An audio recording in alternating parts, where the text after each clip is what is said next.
વિધાનસભામાં તારીખ 19 ફેબ્રુઆરી 2026ના રોજ મારા દ્વારા બે અલગ અલગ પ્રશ્નો ઉપસ્થિત કરવામાં આવ્યા હતા.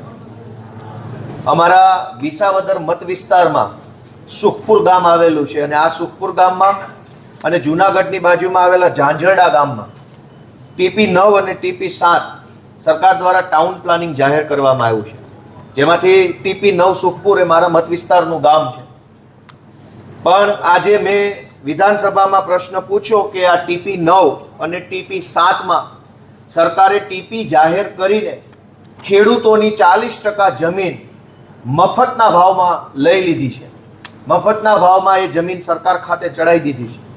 તો મેં સીધો પ્રશ્ન પૂછ્યો કે આ જમીન 40% સરકાર જે લઈ લે છે એનું કોઈ વળતર ખેડૂતોને ચૂકવ્યું છે કે કેમ? તો સરકારે મને સ્પષ્ટ ના પાડી કે અમે કોઈ વળતર ચૂકવતા નથી.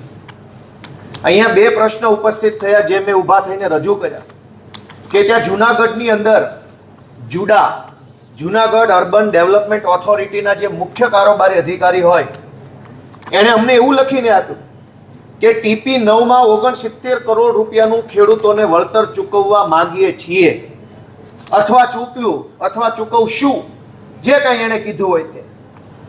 જૂનાગઢના સરકારી અધિકારી 69 કરોડ રૂપિયા ચૂકવવાની વાત લખીને સહી સિક્કા સાથે સરકારી કાગળમાં આપે છે.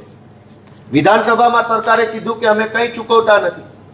એનો અર્થ એ થયો કે જૂનાગઢમાં સરકારી અધિકારી જૂઠું બોલે છે, એણે ખોટી વાત કરી, યા તો પછી વિધાનસભામાં ખોટી રજૂઆત થઈ. એટલે જૂનાગઢ જિલ્લાના જુડાના મુખ્ય અધિકારીએ જે કાગળ આપ્યું એ મેં વિધાનસભામાં બધાને બતાવ્યું આવી રીતે કે જુઓ, જૂનાગઢના અધિકારી TPની જમીન 40% કપાત કરે છે એ ખોટું છે. અને હું જ્યારથી ધારાસભ્ય ચૂંટાયો ત્યારથી પહેલા દિવસથી કહેતો આવ્યો છું કે ગુજરાતના કાયદામાં ક્યાંય એવું નથી લખ્યું કે 40% જમીન કપાત કરી લેવી.